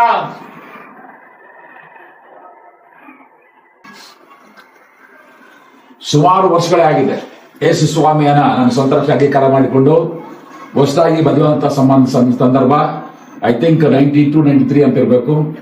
ಸಡನ್ ಆಗಿ ನನಗೆ ಮೈಲ್ಡ್ ಸ್ಟ್ರೋಕ್ ತರ ಆಗೋಯ್ತು. ಕಾಲು ಕೈ ವೀಕ್ನೆಸ್ ಆಗೋಯ್ತು, ಬಾಯಿ ತೊದಲಕ್ಕೆ ಶುರುವಾಯ್ತು, ಅಪ್ಸೆಟ್ ಆಗೋಯ್ತು. ದೇವರೇ, ಈ ಟೈಮಲ್ಲೇ ನನ್ಗೆ ಹಿಂಗ ಆಗ್ಬಿಟ್ರೆ ನನ್ನ ಗತಿ ಏನಾಗಬೇಕು, ಇನ್ನೇನ್ ಮಾಡಲಿ, ಯಾಕೆ ಹಿಂಗಾಯ್ತು, ನಂಗೇನ್ ತಪ್ಪಿದೆ ಅಂತ ಸಮಯದಲ್ಲಿ ಯಾರೋ ಒಬ್ರು ಫೋನ್ ಮಾಡಿದ್ರು. ಈ ರಿಚ್ಮೆಂಟ್ ಸರ್ಕಲ್ ಇದ್ದ ಫೋನ್ ಮಾಡ್ಬಿಟ್ಟು, ಬ್ರದರ್ ದಯವಿಟ್ಟು ಬಂದು ಸ್ವಲ್ಪ ನಂಗೆ ಪ್ರೇಯರ್ ಮಾಡ್ತೀರಾ, ಸ್ವಲ್ಪ ಪ್ರಾಬ್ಲಮ್ ಇದೆ, ಬಂದು ಪ್ರೇಯರ್ ಮಾಡ್ತೀರಾ. ನನಗೆ ಈ ಪರಿಸ್ಥಿತಿ, ಆದ್ರೆ ಏನ್ ಕಂಪ್ಲೀಟ್ ಸ್ಟ್ರೋಕ್, ಕಾಲ್ಗೆ ಪ್ಯಾರಲಿಸಿಸ್ ಆಗಿಲ್ಲ, ಕ್ಲೀನಾಗಿ ಗೊತ್ತಾಗ್ತಿತ್ತು. ಸೊ ಕಾಲು ಎಳೆಯೋದು, ಕೈ ಎಳೆಯೋದು, ಬಾಯಿದು ಎಲ್ಲ ಓಕೆ ಫೈನ್. ನಾನು ಆಯ್ತು, ನಾನು ಬರ್ತೀನಿ ಎಂಬುದಾಗಿ ನಾನು ಅವ್ರ ಮನೆಗೆ ಸ್ಕೂಟಿ ಹೋದೆ. ಅವ್ರು ಕೂತ್ಕೊಂಡು, ಆಯ್ತು ಬ್ರದರ್ ಹೇಳಿ ನಿಮ್ಮ ಸಮಸ್ಯೆ, ನಾವು ಯಾವ್ದಕ್ಕಂತ ಪ್ರಾರ್ಥನೆ ಮಾಡ್ಬೇಕು. ಅವ್ರು ಹೇಳಿದ್ರು, ಬ್ರದರ್ ನನಗೆ 2 ಸಲ ಹಾರ್ಟ್ ಅಟ್ಯಾಕ್ ಆಗಿದೆ, ನನಗೆ 2 ಸಲ 3 ಸಲ ಫ್ರಾಕ್ಚರ್ ಆಗಿದೆ, ನನಗೆ ಕಿಡ್ನಿ ಫೇಲ್ಯೂರ್ ಆಗಿದೆ, ನಾನು ಡಯಾಲಿಸಿಸ್ ಮಾಡ್ಕೋತಾ ಇದ್ದೀನಿ. ಒಂದು ಕಡೆ ಕಿಡ್ನಿ ಫೇಲ್ಯೂರ್ ನೋಡ್ಕೋಬೇಕು, ಇನ್ನೊಂದು ಕಡೆ ಹಾರ್ಟ್ ಪ್ರಾಬ್ಲಮ್ ನೋಡ್ಕೋಬೇಕು. ಹಾರ್ಟ್ ಟ್ರೀಟ್ಮೆಂಟ್ಸ್ ಹೆಚ್ಚಿಗೆ ಆದ್ರೆ ಕಿಡ್ನಿ ಪ್ರಾಬ್ಲಮ್ ಆಗ್ತದೆ, ಕಿಡ್ನಿ ಪ್ರಾಬ್ಲಮ್ ಹೆಚ್ಚಿಗೆ ಆಯ್ತಂದ್ರೆ ಹಾರ್ಟ್ ಪ್ರಾಬ್ಲಮ್ ಆಗ್ತದೆ. ಇದ್ರ ಮಧ್ಯೆ ಫ್ರಾಕ್ಚರ್ ಆಗಿದೆ, ತುಂಬಾನೇ ಹೋರಾಟ ಆಗ್ತದೆ ಎಂಬುದಾಗಿ ಅವ್ರು ಹೇಳ್ಕೊಂಡು ಹೋಗುವಾಗ ನಾನು ಇದು ಕಾರ್ಯನ ಮಾಯ ಹೋಯ್ತು. ನಾನು ಮರ್ತುಬಿಟ್ಟೆ ಸರಿ, ಇವ್ರು ಕಪ್ಪ ನಾನು ಇಷ್ಟ ಪರವಲ್ಲ, ಹೆಂಗೋ ದೇವ್ರ ಕೃಪೆಯಿಂದ ಟ್ರೀಟ್ಮೆಂಟ್ ತಗೊಂಡೆ ಕ್ಲಿಯರ್ ಆಯ್ತು. ಎಷ್ಟೋ ಸಲ ನಾವೇನ್ ಮಾಡ್ತೀವಿ ಅಂತಂದ್ರೆ, ನಮ್ದೇ ದೊಡ್ಡದು ಬ್ರದರ್, ನಮ್ಗೆ ನಿಮ್ಗೆ ಇದ್ ಬಿಟ್ಟಿದ್ರೆ ಏನು ಬದುಕ್ತಾರೆ ಇರ್ಲಿಲ್ಲ ಈ ಪ್ರಾಬ್ಲಮ್ ಯಾರು. ಎಲ್ರಿಗೂ ಇರೋದೆ. ಮನುಷ್ಯರು ಸಹಿಸಬಾರದ ಶೋಧನೆ ಹೊತ್ತು ಬೇರೆ ಯಾವುದೂ ನಿಮಗೆ ಸಂಭವಿಸಲಿಲ್ಲ. 1 ಕೊರಿಂಥ 10ನೇ ಅಧ್ಯಾಯ 13ನೇ ವಾಕ್ಯ. ಮನುಷ್ಯರು ಸಹಿಸುವಂತ ಶೋಧನೆ ಹೊರತು ಬೇರೆ ಯಾವುದು ನಿಮಗೆ ಸಂಭವಿಸಲಿಲ್ಲ. ಒಂದು ವೇಳೆ ಇಲ್ಲ ಅಲ್ಲ, ಮನುಷ್ಯರು ಸಹಿಸಕ್ಕೆ ಆಗದೆ ಇರ್ತಕ್ಕಂಥ ಶೋಧನೆ ಬಂದ್ಬಿಟ್ಟೆ, ನೀವು ಮನುಷ್ಯರೇ ಅಲ್ಲ. ಹೌದಲ್ವಾ? ವಾಕ್ಯ ಓದ್ರೆ 1 Corinthians chapter 12 verse 13.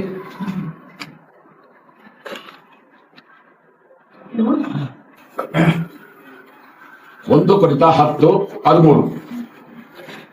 ಮನುಷ್ಯರು ಸಹಿಸಬಹುದಾದ ಶೋಧನೆಯೇ ಹೊರತು ಬೇರೆ ಯಾವುದೂ ನಿಮಗೆ ಬೇರೆ ಯಾವುದು ನಿಮಗೆ ಸಂಭವಿಸಲಿಲ್ಲ. ಅಂದ್ರೆ ಬೇರೆ ನಮಗೆ ಸಂಭವಿಸಿದೆ ಅಂತಂದ್ರೆ ಅದ ಅರ್ಥ ನಾವು ಮನುಷ್ಯರಲ್ಲ ಅಂತ ಆಯ್ತು. ಅವನು ಗಟ್ಟಿ ಮಾಡಿ, ದೇವರು ನಂಬಿಗಸ್ತನು. ನಿಮ್ಮ ಶಕ್ತಿಯನ್ನು ಮೀರುವ ಶೋಧನೆಯನ್ನು ನಿಮಗೆ ಬರಗೊಡಿಸದೆ ನೀವು ಅದನ್ನು ಸಹಿಸುವುದಕ್ಕೆ ಶಕ್ತರಾಗುವಂತೆ ಶೋಧನೆ ಆಗುತ್ತಲೇ ತಪ್ಪಿಸಿಕೊಳ್ಳುವ ಮಾರ್ಗವನ್ನ ಸಿದ್ಧ ಮಾಡುವ. ನೋಡಿದ್ರ? So the third thing is the peace no human being can able to understand. ಅಂಥ ಒಂದು ಸಮಾಧಾನ ಯೇಸುವನ್ನು ಕೊಡುವಂಥವ. ಮತ್ತು 4ನೆಯ ಗುರುತು ಏನ್ ಗೊತ್ತಾ? ಈ ಸಮಾಧಾನ ಇದೆಯಲ್ಲ, ಇಲ್ಲಿ ರಿಸರ್ವೇಶನ್ ಇಲ್ಲ. ಅರ್ಥ ಆಗ್ತಿದ್ಯಾ? ಅದೇನರ್ಥ? ಓ ಇದು ಇಂಥ ಬಿಲಿವರ್ಸ್ ಮಾತ್ರನೇ, ಇವ್ರಿಗೆಲ್ಲ, ಅಥವಾ ಶ್ರೀಮಂತರಿಗೆ ಮಾತ್ರನೇ, ಬಡವರಿಗಿಲ್ಲ, ಆ ಪಟ್ಟಣದ ಮಾತ್ರನೇ, ಹಳ್ಳಿಯವ್ರಿಗೆಲ್ಲ ಅಂತ ಅಲ್ಲ. All the believers this peace is given. ಯೇಸು ಸ್ವಾಮಿಯ ಈ ಒಂದು ಸಮಾಧಾನ ಉದಾರವಾಗಿ ಎಲ್ಲಾ ವಿಶ್ವಾಸಿಗಳಿಗೂ ಕೊಡಲ್ಪಟ್ಟಿದೆ.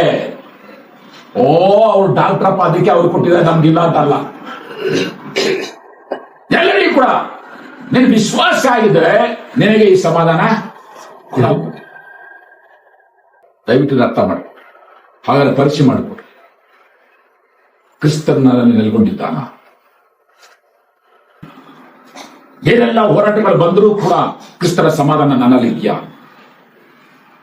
ನನ್ನ ಗ್ರಹಿಕೆಗೂ ಮೀರಿದಂತಹ ಸಮಾಧಾನ ಕರ್ತನನ್ನು ಕೊಟ್ಟಿದ್ದಾನ.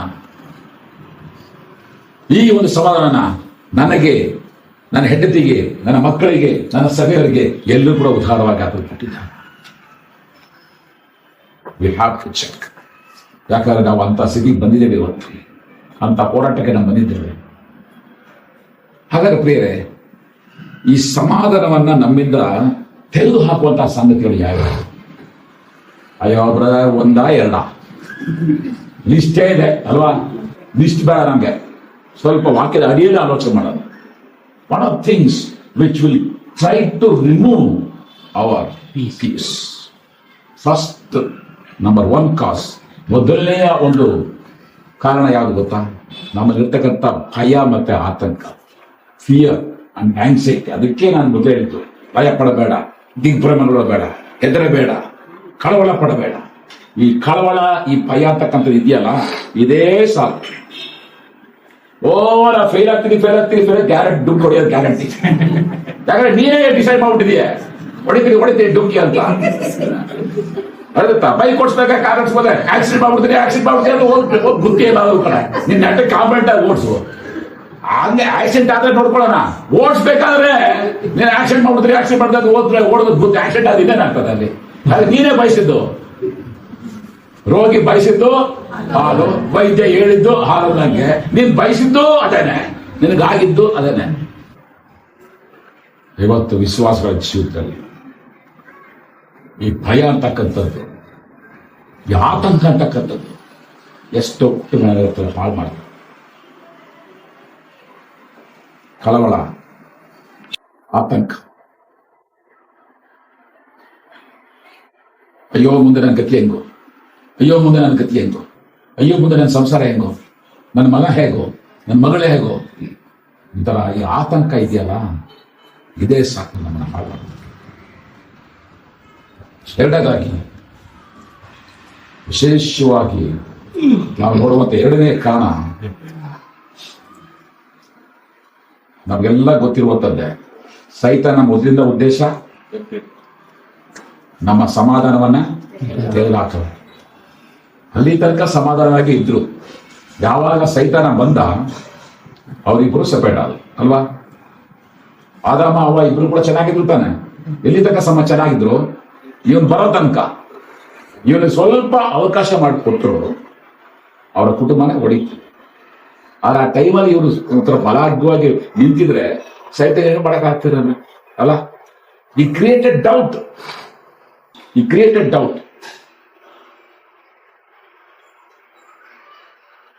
ಯಾಕಂದ್ರೆ ಇವತ್ತು ನನ್ನ ಫ್ರೆಂಡ್ ಒಬ್ಬ, ಅವನು ಸೈಕ್ಯಾಟ್ರಿಕ್ ಪ್ರೊಫೆಸರ್, ನಾನು ಅವನ ಜೊತೆಲಿದ್ವಿ.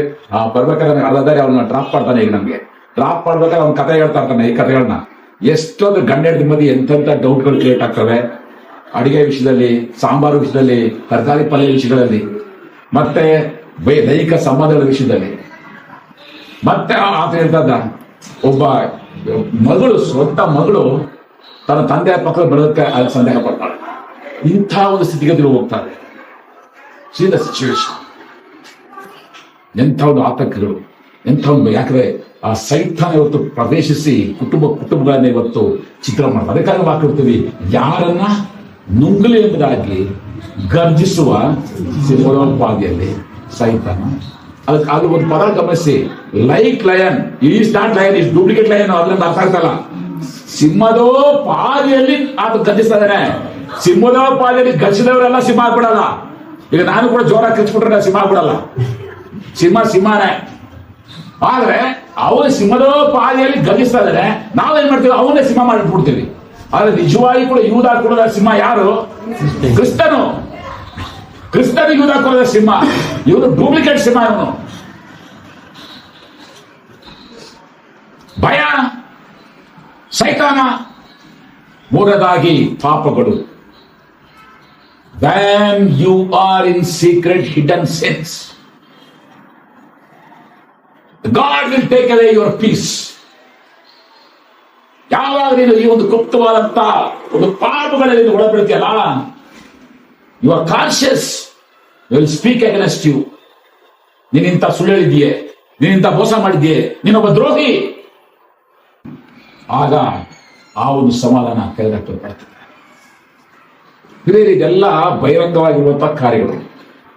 ನಾನು 5 ವಿಷಯಗಳು ಹೇಳ್ತೀನಿ. 5ರಲ್ಲಿ 3 ಹೇಳಿದ್ದೀನಿ ಆಗಲೇ. ಒಂದು ಭಯ, ಎರಡನೇದಾಗಿ ಸೈತಾನ, ಮೂರನೇದಾಗಿ ಬರುವಂತಹ ಪಾಪಗಳು. ಆದ್ರೆ ಇನ್ನೊಂದು 2 ನಾನು ಹೇಳ್ತೇನಲ್ಲ, ಇದು ದೊಡ್ಡ ಪ್ರಾಬ್ಲಮ್ ನಮಗೆ. ಈ 3 ಕೂಡ ನಮ್ಮ ಪ್ರಾಬ್ಲಮ್ ಅಲ್ಲ. ಈ ಬರುವಂತ ನೆಕ್ಸ್ಟ್ 2 ಪ್ರಾಬ್ಲಮ್ ಯಾವ್ದು ಗೊತ್ತಾ? 4ನೇದಾಗಿ ನಾವೇ ನಮ್ಮ ಬೇಜವಾಬ್ದಾರಿ ನಿಮಿತ್ತವಾಗಿ ಸಮಾಧಾನವನ್ನ ಕಳ್ಕೊತೀವಿ. This is the big problem ಇವತ್ತು ಕ್ರಿಶ್ಚಿಯನ್. ನಾವೇ we will lose the peace because of our irresponsibility. ಆಲಸ್ಯ, ಬೇಜವಾಬ್ದಾರಿ ನಿಮಿತ್ತವಾಗಿ ನಾವು ಸಮಾಧಾನವನ್ನ ಕಳ್ಕೊಳ್ತೀವಿ. ಹೇಗೆ? ಏನಾದ್ರು ಕಷ್ಟ ಸಂಕಟ ಬಂತು ಅಂದ ತಕ್ಷಣ ಚರ್ಚ್ಗೆ ಹೋಗೋದೇ ಬಿಟ್ಬಿಡೋದು, ಬೈಬಲ್ ಓದೋದೇ ಬಿಟ್ಬಿಡೋದು, ಪ್ರಾರ್ಥನೆ ಮಾಡೋದನ್ನೇ ಬಿಟ್ಬಿಡೋದು, ಆರಾಧನೆ ಮಾಡೋದನ್ನೇ ಬಿಟ್ಬಿಡೋದು, ಬೇರೆ ವಿಶ್ವಾಸಗಳ ಅನ್ನೋದಿದ್ರೆ ಬೇಡ. ಅರ್ಥ ಆಗ್ತಿದೆ ಹೇಳ್ತಿರೋದು? ವೆನ್ ದೀಸ್ ಥಿಂಗ್ಸ್ ಏನೋ ಒಂಚೂರು ಚಿಕ್ಕ ಆದ ತಕ್ಷಣ ಇಮ್ಮಿಡಿಯೇಟ್ ಆಗಿ ನಾವೇ ಕ್ರಿಸ್ತನಿಂದ ನಾವು ದೂರ ಹೋಗೋ ಪ್ರಯತ್ನ ಮಾಡ್ತೀವಿ. ದೂರ ಹೋಗ್ತದೆ. ಅನ್ಯನೇತ್ರದ ದೂರ, ಪ್ರಾರ್ಥನೆಯಲ್ಲಿ ದೂರ, ವಾಕ್ಯದಲ್ಲಿ ದೂರ, ಆರಾಧನೆಯಲ್ಲಿ ದೂರ. ಆದ್ರೆ ಅದೇ ಯೋಬನ ಎಲ್ಲವನ್ನೂ ಕಳ್ಕೊಂಡು ಯೆಹೋವನೇ ಕೊಟ್ಟನು, ಯೆಹೋವನೇ ತೆಗೆದುಕೊಂಡನು, ಯೆಹೋವನ ನಾಮಕ್ಕೆ ಸ್ತೋತ್ರ. ಅದೇ ದಾವೀದನು ತನ್ನ ಹೆಂಡತಿ ಮಕ್ಕಳನ್ನ ಕಳ್ಕೊಂಡು ಅವನು ಹೇಳ್ತಾನೆ, ಆ ದಾವೀದನು ತನ್ನ ದೇವರಲ್ಲಿ ತನ್ನನ್ನು ತಾನು ಬಲಪಡಿಸಿಕೊಂಡನು. ಎಂತ ಸ್ಟೇಟ್ಮೆಂಟ್ ಅದು! He strengthened himself in his God when everything is lost. When everything is lost. ಯಾವಾಗ ಸಮುವೇಲ ಬಂದು ಸೌಲನಿಗೆ ಹೇಳಿದರೋ, ಸೌಲ ನಿನ್ನ ಸೀಟ್ ಹೋಯ್ತು, ನಿನ್ನ ಆಸ್ತಿ ಹೇಳುವಾಗ ಸೌಲನ ಏನ್ ಮಾಡ್ದ? ಭಯಪಟ್ಟ. ದಾವೀದನನ್ನ ಮರ್ಡರ್ ಮಾಡಕ್ ಪ್ರಯತ್ನ ಪಟ್ಟ. ನೋಡಿ ಅವನ ಆಲೋಚನೆಗಳು ಹೇಗೆ ಅಂತ. ಆದ್ರೆ ದಾವೀದನಿಗೆ ಯಾವಾಗ ಇಂಥ ಸ್ಥಿತಿ ಬಂತೋ, ದಾವೀದ ತನ್ನ ದೇವರಿಗೆ ಮೊರೆ ಇಟ್ಟ. ಬ್ಯೂಟಿ. ಅರಣ್ಯದಲ್ಲಿ ಕಾಡಿನಲ್ಲಿ ಅಲಿತಾ ಇದ್ದಾಗ ಕೂಡ ಆತ ತನ್ನ ದೇವರನ್ನೇ ಹತ್ತುಕೊಂಡ. ಇವತ್ತು ನಮ್ಮ ಸ್ಥಿತಿ ಏನಾಗಿದೆ? Are we going away from God? Are we losing our self? ಮತ್ತು 5ನೇದಾಗಿ ನಾವು ನೋಡುವಂತ ಇನ್ನೊಂದು ಸಂಗತಿ, ಅದು ನಾವು ಮಾಡುವಂತ ತಪ್ಪುಗಳಿರುತ್ತದೆ. ಕ್ರಿಸ್ತನ ಮೇಲೆ ಇರುವಂತಹ ದೃಷ್ಟಿಯನ್ನು ನಾವು ಕಳ್ಕೊಳ್ತೀವಿ. When we lose the vision of Christ. ದಾವೀದ ಹೇಳ್ತಾನೆ, ನನ್ನ ದೇವರನ್ನ ಯಾವಾಗಲೂ ಕೂಡ ಸದಾಕಾಲ ನನ್ನ ಮುಂದಾಗಿಯೇ ನಾನು ಇಟ್ಟುಕೊಂಡಿದ್ದೇನೆ. ನೀನು ನನ್ನ ಬಲಗಡೆ ಇರುವುದರಿಂದ ನಾನು ಕೇಡಿಗೆ ಇವತ್ತು ಯೇಸು ಸ್ವಾಮಿ ನಾವು ಮಟ್ಟಿಗೆ ಇಟ್ಕೊಂಡಿದ್ದೀವ? Are we lose the site?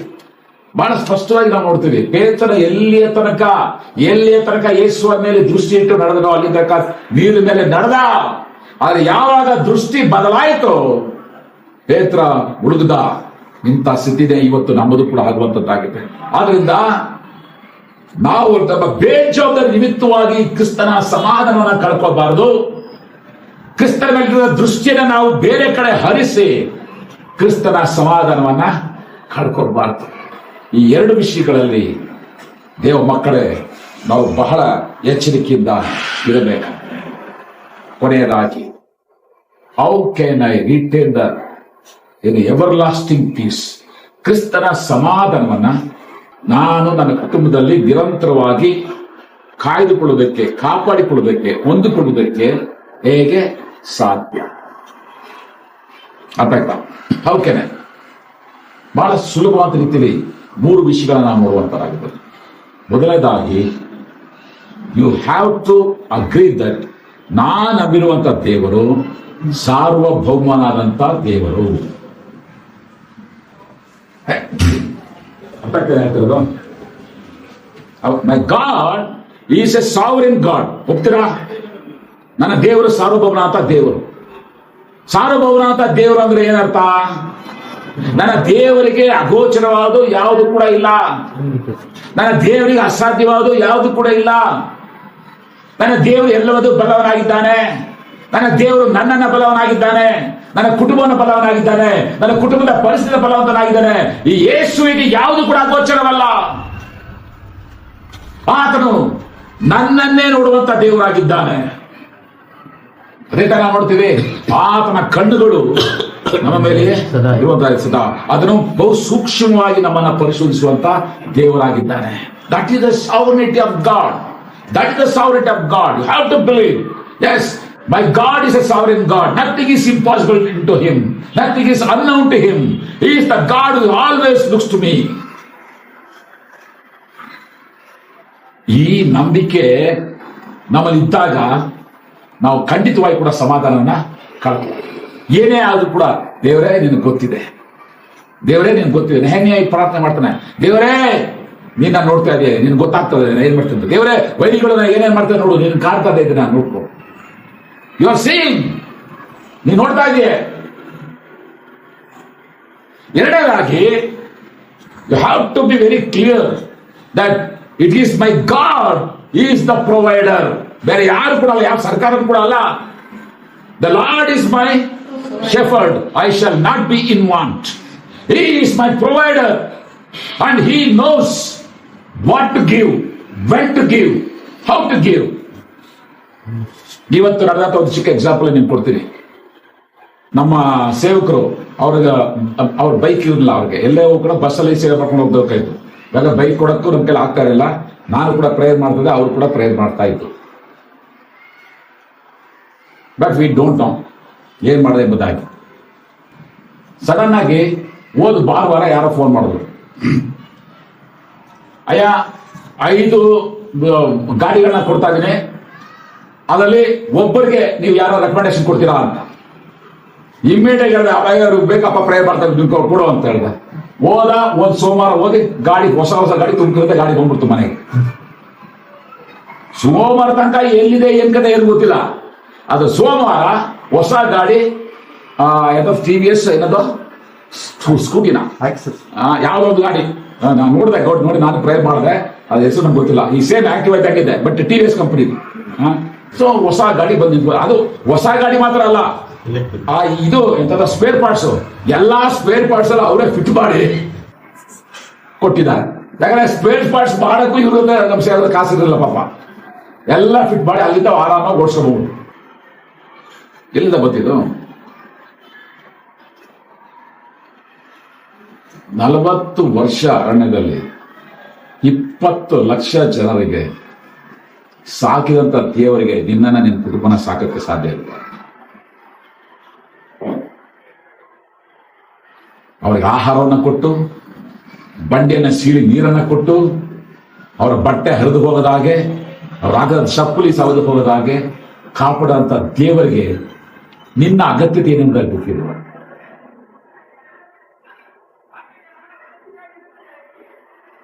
ಆಹಾರವನ್ನ ಕೈಯಿಂದ ಕಿತ್ತುಕೊಂಡು ತಿನ್ನುವಂತ ಕಾಗೆ ಮುಖಾಂತರವಾಗಿ ಪ್ರವಾದಿಯಾದ ಎಲಿಯನ್ನ ಕಾಪಾಡುವಂತ ದೇವರಿಗೆ ನಿನ್ನನ್ನ ಕಾಪಾಡಕ್ಕೆ ಗೊತ್ತಿರುವ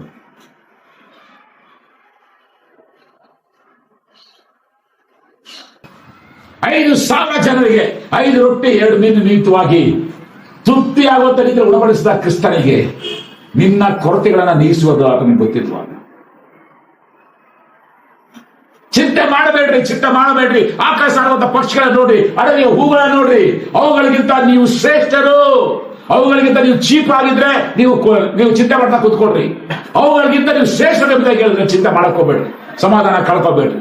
ಯಾಕಂದ್ರೆ ನಿಮ್ಗೆ ಏನ್ ಉಟ್ಕೋಬೇಕು, ನೀವೇನ್ ತಿನ್ಬೇಕು, ನೀವ್ ಎಲ್ಲಿರ್ಬೇಕು ಎಲ್ಲವನ್ನೂ ಆತರ ನಿಮ್ಗೆ ಕೊಡುವಂತ ದೇವರಾಗಿದೆ. ಈ ಪ್ರೊವೈಡರ್ ಎಲ್ಲಾ ಒಳ್ಳೆಯ ದಾನಗಳು, ಕುಂದಿರಬೇಕಾದ ಎಲ್ಲಾ ವರಗಳು ಮೇಲಿನಿಂದ ಬರುವಂತಲ್ಲ. So God is the sovereign Lord. Jesus Christ is the sovereign God. He is your provider. He knows what to give, when to give, how to give. ಮತ್ತು ಮೂರನೇದಾಗಿ ನೀನು ನಾನು ತಿಳಿಯಬೇಕಾದ ಸಂಗತಿ, ತನ್ನ ಅನಾದಿ ಸಂಕಲ್ಪ ಮೇರೆಗೆ ಆತನು ನಿನ್ನ ಆ ಸ್ಥಿತಿಯಲ್ಲಿ ಇಟ್ಟಿರುವಂತವನಾಗಿದ್ದಾನೆ. Nothing is accidental. ನಿನ್ನನ್ನು ಎಲ್ಲಿಟ್ಟಿದ್ದಾನೋ, ನಿನ್ನನ್ನು ಹೇಗಿಟ್ಟಿದ್ದಾನೋ ಅದು ಕ್ರಿಸ್ತನ ಸಂಕಲ್ಪ.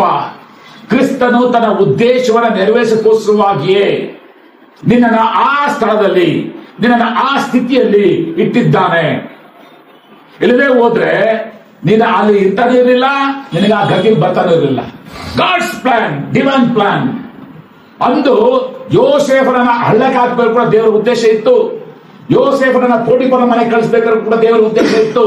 ಯೋಸೇಫರನ್ನ ಜೈಲಿಗೆ ಕಳಿಸ್ಬೇಕು ಕೂಡ ಪೋಟಿಫರನ ಆ ಜೈಲಲ್ಲಿ ಕೂಡ ದೇವರ ಉದ್ದೇಶ ಇತ್ತು. ಯಾಕಂದ್ರೆ ಇದೆಲ್ಲವೂ ಕೂಡ ಮುಂದೆ ಅವನ ಐಗುಪ್ತ ದೇಶದ ಪ್ರೈಮ್ ಮಿನಿಸ್ಟರ್ ಆಗೋದಕ್ಕೆ ದೇವರು ಕೊಡುವಂತ ಟ್ರೈನಿಂಗ್ಗಳು. ದೇವರು ಕೊಡುವ ಟ್ರೈನಿಂಗ್ ಇರಲ್ಲ, ಎಲ್ಲ training school, LKG, UKG, college ಮತ್ತೆ ಸೂಪರ್ ಸ್ಪೆಷಾಲಿಟಿ ಅಲ್ಲ. ಇದೆಲ್ಲ ದಾಟಿ ಹೋದ ನಿಮಿತ್ತವಾಗಿ ಈ was A famous prime minister of Egypt. 7 ವರ್ಷ ಕಾಲ ಬರಗಾಲ ಬಂದರೂ ಕೂಡ ಅವನದನ್ನು ನಿಭಾಯಿಸುವ ಮಟ್ಟಿಗೆ ದೇವ ಅವರಿಗೆ ಜ್ಞಾನವನ್ನು ಕೊಟ್ಟಿದ್ದ. ಮೋಶೆನ ತೆಗೆದುಕೊಡ್ರಿ, 40 ವರ್ಷ ಅರಮನೆಯಲ್ಲಿ, 40 ವರ್ಷ ಕಾಡಿನಲ್ಲಿ, ಒಟ್ಟು 80 ವರ್ಷ ಮುಗಿದೋಯ್ತು. 80 ವರ್ಷ ಆದ್ಮೇಲೆ ದೇವರು ಕರೆದ, ಬಾ ಈಗ ನಿನಗೆ ನೀನು ಗ್ರಾಜುಯೇಟ್ ಆಗಿದೆಯಾ, ಈ ಗ್ರಾಜುಯೇಟ್ ಆಗಿ ಬಾ, ನೀನು ಕಳಿಸ್ತೀನಿ, ನೀನು ಈಗ ಹೋಗಿ ಅವ್ರನ್ನ ಬಿಡುಗಡೆ ಮಾಡು. ತಪ್ಪಿ ನಮ್ಮನ್ನ ಕರೆದ್ಬಿಟ್ಟಿದ್ರೆ, ಸ್ವಾಮಿ ಈಗಾಗಲೇ ಬದುಕಾಗಿದೆ, ಎಲ್ಲ ಆರ್ಥರೈಟಿಸ್ ಆಗ್ಬಿಟ್ಟಿದೆ, BP ಶುಗರ್ ಎಲ್ಲ ಬಂದ್ಬಿಟ್ಟಿದೆ, ಈಗ ಹೋಗಿ ಕರಿತೀಯಲ್ಲ. ಆದರೆ ಮೋಶೆನಾಗುತ್ತೆ ದೇವ್ರ ಕಾಲ. He was a tremendous leader when he led in the entire Egypt. ದೇವಜನರೇ, ನಿನ್ನನ್ನ ನನ್ನನ್ನ ಒಂದು ವೇಳೆ ನಿರ್ದಿಷ್ಟವಾದ ಸ್ಥಳದಲ್ಲಿ ಇಟ್ಟಿದ್ರೆ ನನ್ನ ಪ್ರಶ್ನೆ ಮಾಡಕ್ ಹೋಗಬೇಡ. ದೇವರೇ, ನನ್ನನ್ನು ಯಾಕಪ್ಪ ಈ ಸ್ಥಳದಲ್ಲಿ ಇಟ್ಟಿದ್ದೀಯೇ, ನಾನು ಅಮೆರಿಕದಲ್ಲೋ ಕ್ಯಾನಡಾದಲ್ಲೋ ಕ್ಯಾಲಿಫೋರ್ನಿಯಾ ಇಡಬಾರ್ದಾಯ್ತಾ ಅಂತ ಕೇಳಕ್ ಹೋಗಬೇಡ. ಒಂದೊಳ್ಳೆ ಇಡಬೇಕು ಅಂತ ಬಂದು ದೇವರ ಸ್ತೋತ್ರ ನಿಮ್ಗೆ ಕಳಿಸ್ತಾನೆ, ಪ್ಯಾಕ್ ಮಾಡ್ತಾನೆ. ಆದ್ರೆ here you are, it is God's purpose. ಎರಡನೇದಾಗಿ, ದೇವರೇ ಇಂಥ ಸ್ಥಿತಿಲಿ ಯಾಕಪ್ಪ ನಾನು ಇಟ್ಟೆ ಎಂಬುದಾಗಿ ಆಲೋಚನೆ ಮಾಡಕ್ ಹೋಗಬೇಡ. ಯಾವ ಸ್ಥಿತಿ ಇತ್ತೋ ಅದು ಕರ್ತನಿಂದ ನೇಮಿಸಲ್ಪಟ್ಟ ಸ್ಥಿತಿ. ಯಾಕಂದ್ರೆ ಹೇಳ್ತಾನೆ, ಒಂದು ಉದ್ದೇಶ ಉಂಟು, ಆ ಉದ್ದೇಶವನ್ನ ನಿನ್ನ ಜೀವಿತ ಮುಖಾಂತರವಾಗಿ ನೆರವೇರಿಸೋಸ್ಕರವಾಗಿ ನಾನು ಇಟ್ಟಿದ್ದಾನೆ. ನೀನಲ್ಲದೆ ಬೇರೆ ಯಾರ ಮುಖಾಂತರವಾಗಿ ಕೂಡ ಆ ಉದ್ದೇಶ ನೆರವೇರೋದಕ್ಕೆ ಸಾಧ್ಯತೆ ಇಲ್ಲ. ನಿರ್ದಿಷ್ಟವಾಗಿ, because you are unique, you are special in the sight of Christ, you have to do that. ಅದಕ್ಕಾಗಿ ಕರ್ತನು ನಿನ್ನನ್ನು ಇಟ್ಟಿದ್ದಾನೆ, ಅದಕ್ಕಾಗಿ ಕರ್ತನು ನಿನ್ನನ್ನು ನಡೆಸುವವರಾಗಿದ್ದಾನೆ. ಈ 3 ಸತ್ಯತೆಗಳನ್ನ ನಾವಿವತ್ತು ಗ್ರಹಿಸಿಕೊಂಡ್ರೆ ನಾವು ಸಮಾಧಾನ ಕಳ್ಕೊಳ್ಳುವಂತ ಸಾಧ್ಯತೆನೆ ಇಲ್ಲ. ಒಂದು, ನಂಬಿರುವಂತ ದೇವರು ಸಾರ್ವಭೌಮ ಅಂತ ದೇವರಾಗಿ, ಯೇಸು ಕ್ರಿಸ್ತನು ಸಾರ್ವಭೌಮ ಅಂತ ದೇವರಾಗಿದ್ದಾನೆ, ಆದರೆ ಆ ಗೋಚರವಾದ ಯಾವುದು ಕೂಡ ಇಲ್ಲ. ಎರಡನೇದಾಗಿ, ನನಗೇನು ಬೇಕೋ ಎಲ್ಲವೂ ಕೂಡ ನನ್ನ ಯೇಸು ಸ್ವಾಮಿ ಅದನ್ನು ಅನುಗ್ರಹಿಸಿಕೊಟ್ಟು ನನ್ನ ಅಗತ್ಯತೆಯನ್ನು ಪೂರೈಸುವಂತ ದೇವರಾಗಿದ್ದಾನೆ. ನಾನು ಚಿಂತಿಸುವಂತ ಅವಶ್ಯಕತೆ ಇಲ್ಲ. ಮೂರನೇದಾಗಿ, ನನ್ನನ್ನು ಯಾವ ಸ್ಥಳದಲ್ಲಿ ಯಾವ ಸ್ಥಿತಿಯಲ್ಲಿ ಇಟ್ಟಿದ್ದಾನೋ ಅದು ಕರ್ತನು ಆತನ ಚಿತ್ತವನ್ನು ನೆರವೇರಿಸೋಸ್ಕರವಾಗಿಯೇ ಇಟ್ಟಿದ್ದಾನೆ. ಆದ್ದರಿಂದ ಅದರ ಬಗ್ಗೆ ನಾನು ಚಿಂತೆ ಮಾಡುವಂತ ಅವಶ್ಯಕ ಬೇರೆ. ಈ 3 ಸಂಖ್ಯೆಗಳು ಹಾಕಿಕೊಳ್ಳೋಣ. ಕ್ರಿಸ್ತನ ಸಮಾಧಾನದಲ್ಲಿ ಯಾವುದೇ ಕಾರಣಕ್ಕೂ ನಾವು ಅದರ ಕಳಕೊಳ್ಳದೆ ಮುಂದಕ್ಕೆ ಹೋಗೋಣ. ಆ ಮತ್ತೊಂದು ನೂತನ ವರ್ಷಕ್ಕೆ, ಕ್ರಿಸ್ಮಸ್ ಜಯಂತಿಗೆ, ನೂತನ ವರ್ಷಕ್ಕೆ ಹೆಜ್ಜೆ ಇಡ್ತಾ ಇದ್ದೀವಿ. ಕುರಿತಾಗಿ ನಾನು ಪ್ರಾರ್ಥನೆ ಮಾಡ್ತಾ ಇರುವ ಸಮಯದಲ್ಲಿ ದೇವರ ಬಹಳ ಸ್ಪಷ್ಟವಾಗಿ ಈ ಸಂದೇಶನೊಟ್ಟಿಗೆ ಮಾತಾಡ್ತಾರೆ. ಮತ್ತೆ ಹಾಡುವಾಗಲೂ ಕೂಡ ಪದೇ ಪದೇ ಆ ಸಮಾಧಾನ ದೇವರ ಆತ್ಮನು ನಡೆಸ್ತಾರೆ. Because he knows very clearly what is ahead. ಯಾರಿಗೆ ಯಾವ ರೀತಿ ಸಮಾಧಾನ ಬೇಕೋ ಕರ್ತನು ಅದನ್ನು ಕೊಡುವಂತ ದೇವರ. ಆ ಸಮಾಧಾನವನ್ನ ಯಾವುದೇ ಕಾರಣಕ್ಕೂ ಕಳ್ಕೊಳ್ಳುವಂಥದ್ದು ಬೇಡ. ಕ್ರಿಸ್ತನ ಪಾದವನ್ನು ಆಶ್ರಯಿಸಿಕೊಂಡು ನಾವು ಸಮಾಧಾನದಿಂದ ನಾವು ಕರ್ತನ ಸಾಕ್ಷಿಗಳಾಗಿ ನಾವು ಜೀವಿಸಬಹುದು. 1 ನಿಮಿಷ ಕಣ್ಣುಗಳನ್ನು ಮುಚ್ಚಿ ಪ್ರಾರ್ಥನೆ ಮಾಡಿಕೊಳ್ಳೋಣ.